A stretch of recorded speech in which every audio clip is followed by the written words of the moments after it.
Je rends particulièrement grâce au Seigneur qui nous offre l'opportunité ce matin de proclamer l'évangile de vie après sa résurrection, quelques semaines après sa résurrection. Cher peuple de Dieu, après sa résurrection, Jésus-Christ se présente à ses disciples comme pour confirmer sa victoire sur la mort, sur le péché et les puissances des ténèbres, et surtout pour enlever le doute et soutenir ses disciples. Plusieurs bonnes initiatives dans la vie des hommes, sans le soutien de Jésus-Christ, connaît des échecs et demeure stérile. En clair, reste stérile et improductif. Le texte qui nous est proposé ce matin nous relate une scène dans laquelle Christ avait d'abord aidé Thomas à vaincre le doute. À vaincre son doute, c'est pourquoi notre texte s'ouvre par l'expression « après cela ». C'est-à-dire, après que Jésus se soit présenté aux disciples en la présence de Thomas pour persuader celui-ci qu'il est véritablement ressuscité. Et le présente Jésus comme celui qui soutient, encourage ses disciples et restaure même ceux qui l'ont régné. Cela fait allusion à Pierre. Chers frères et sœurs en Jésus-Christ, la scène qui nous est rapportée se déroule au bord de la mer de Tibériade, en Galilée. Les disciples, après la mort de Jésus, chacun était retourné dans son village ou encore dans son quartier. Ceux-ci donc avaient retrouvé leur Galilée natale. 7 disciples, Pierre, Thomas, Nathanaël, Jacques, Jean et ainsi que 2 autres disciples anonymes, sous l'impulsion de Pierre, décidèrent d'aller pêcher au lac de Tibériade. Les disciples qui s'y rendent sont des experts parce que c'était leur métier, des professionnels. Ils ont même souvent trouvé des poissons dans ce lac de Tibériade. Ils ont connu des exploits. Mais le texte nous dit, cette nuit-là, ils ne prirent rien. Ils ne prirent rien, même pas une crevette. Le matin venu, une curieuse rencontre. Jésus se trouve sur le rivage, mais les disciples ne savaient pas que c'était Jésus. Il s'écria, « Enfants, n'avez-vous rien à manger ?» Une question paradoxale. Les gens sont là pour pécher, tu leur demandes s'ils n'ont rien à manger.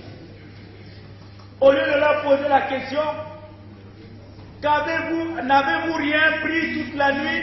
Il leur pose plutôt la question, enfants, n'avez-vous rien à manger? Le terme grec qui renvoie à enfant ici signifie plutôt ami. Jésus dit donc à ses disciples, mes amis, n'avez-vous rien à manger? Cette expression montre que le Seigneur est préoccupé par ce qui arrive à ses amis. Si tu es l'ami de Jésus, il est préoccupé par ce qui t'arrive. Jésus-Christ ordonne à ses amis de jeter le filet du côté droit de la barque. Les gens ont pêché toute la nuit. Ils n'ont rien pris. Mais toi, tu arrives le matin. Toi qui n'as même jamais, on ne connaît même pas tes exploits en matière de pêche. Mais tu leur dis de jeter le filet du côté droit de la barque. Sur sa parole, ils vont s'exécuter. et l'inédit se produit. Ils sont incapables de remonter le filet. Ce fait montre que le Seigneur Jésus avait une connaissance parfaite de l'endroit du lac où se trouvaient les poissons. Mais il faut relever une chose. Ces mêmes disciples ont passé toute la nuit. Assurément, ils étaient même passés de ce côté-là. Mais ils n'avaient rien pris. En outre, ceci montre que le Seigneur dirige notre service. Les filets ne sont plus vides que lorsque le Seigneur dirige notre service, autant pour moi, les filets ne sont plus vides. Il sait où se trouve notre difficulté. Et si nous l'écoutons, il nous conduira vers le pâturage productif. Il est clair que ce n'était pas un simple pêcheur expérimenté qui leur avait demandé de jeter le filet. Mais le Tout-Puissant, l'Omniscient, Jésus-Christ, qui connaissait la difficulté de ses disciples. C'est le Seigneur, s'exclame le disciple Jean. Oui, pour Pierre, Jean, il n'y a que le Seigneur pour accomplir un tel prodige. Bien-aimé peuple de Dieu, nous allons dans ce texte de surprise en surprise.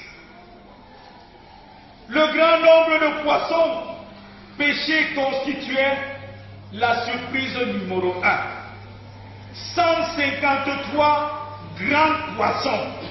Et pour des personnes qui ont passé toute la nuit à pêcher. La surprise numéro 2 était de reconnaître Jésus. Ce n'était pas évident. Lorsque Jésus a dit « jetez le filet du côté droit », comment les disciples n'ont-ils pas reconnu sa voix? La surprise numéro 2, reconnaître Jésus. Lorsque tu reconnais Jésus, tu es admiratif de ce qui s'est passé. Puis vint la troisième surprise, lorsqu'ils furent descendus à terre. Il vint là un brasier, du poisson posé dessus et du pain. On comprend pourquoi Jésus avait posé la question, enfant, n'avez-vous rien à manger? C'est Jésus qui a fait le brasier, c'est lui qui a mis les poissons et c'est lui qui les a cuits. Voilà la troisième surprise. Jésus veut donc s'occuper de tout l'être de ses disciples. La surprise numéro 4 était que cette importante prise de 153 grands poissons n'avait pas déchiré le filet. Oui, il est reconnu que leur filet ne pouvait pas supporter cette quantité de poissons. Mais à leur surprise, leur filet ne s'est pas déchiré. Il n'y a pas eu de fissure sur leur filet. Voilà ce que le Seigneur est capable de faire. Notons que Jésus est non seulement leur hôte, mais surtout leur serviteur.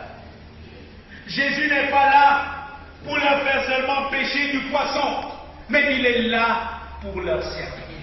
Quelle humilité! Ce texte nous montre que Jésus est un sauveur plein de surprises. Il peut fournir aujourd'hui un grand nombre de poissons. Demain, un feu venu de nulle part pour faire cuire le poisson et du pain. Bref, il est capable de te surprendre. Ne sois pas découragé dans la situation que tu traverses, car son désir, c'est de s'occuper de tout ton être. Il n'y a pas un espace dans ta vie ou une dimension de ta vie qui n'intéresse pas Jésus. Il veut s'occuper et te servir et servir chacun de nous. Il prit le pain et leur donna ainsi que le poisson. Jésus le serviteur. Mes frères et sœurs, remarquons que la faim ou la famine, n'est-ce pas, touche tout le monde. Même les disciples de Jésus ont faim. Elle ne distingue pas le saint du pécheur, ni le riche du pauvre. Tous, ils ont faim. Après leur effort infructueux pour attraper du poisson, Jésus vint et leur donna bien plus que du poisson. Il leur donna ce qui était nécessaire pour faire un bon repas. Tous semblent donc clairs. Jésus montre à ses disciples qu'il est celui qui pourvoit à leurs besoins au quotidien. Tes besoins ne seront comblés que si tu laisses Jésus pouvoir. Mais si tu empêches Jésus de pouvoir à tes besoins au quotidien, tu demeureras stérile, comme les disciples n'ont pas pu pécher de toute la nuit. Après avoir mangé, il dit à Simon-Pierre, une seconde séquence se déclenche dans notre texte. Simon, fils de Jonas, m'aimes-tu plus que ceci? Cette comparaison, plus que ceci, fait probablement allusion aux autres disciples. En outre, cette question rappelle les paroles de Pierre lorsqu'il avait dit à Jésus lui-même, « Je donnerai ma vie pour toi ».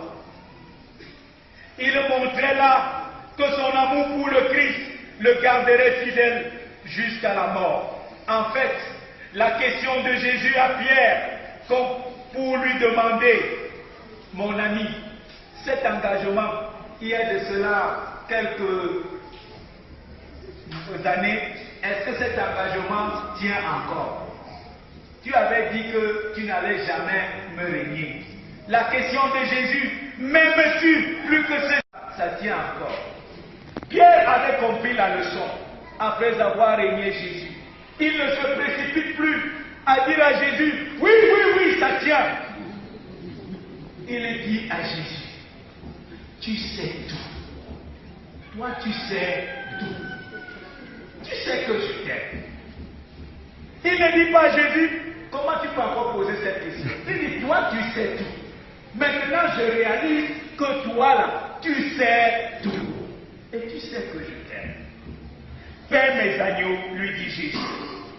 Montrer l'amour pour Christ ne consiste pas à des déclarations ou à des belles paroles, comme on entend aujourd'hui des gens faire des déclarations si ça et là, mais à nourrir les petits de son troupeau. Faire des déclarations pour Jésus ne suffit pas, mais il faut prendre soin du troupeau de Jésus. Jésus amène donc Pierre à réaliser qu'il n'est plus important de faire des vaines déclarations, mais de prendre soin de son troupeau. Remarquons ici que la conversation est passée du travail du pécheur à celui du berger. Les gens étaient en train de pécher, ils étaient les pécheurs, c'était leur travail. Le nouveau travail que Jésus donne à Pierre, c'est celui de berger. Pêcher les poissons renvoie à l'évangélisation, tandis que le travail du berger renvoie à l'enseignement et aux soins pastoraux. Si nous lisons le texte de Acte 5, vous allez voir comment Pierre et les autres ont enseigné la parole au point d'être mis en prison et d'être fouettés. Qu'il s'agisse des agneaux ou des brebis, tout est clair. Ils ont besoin des tendres soins de celui qui aime le berger.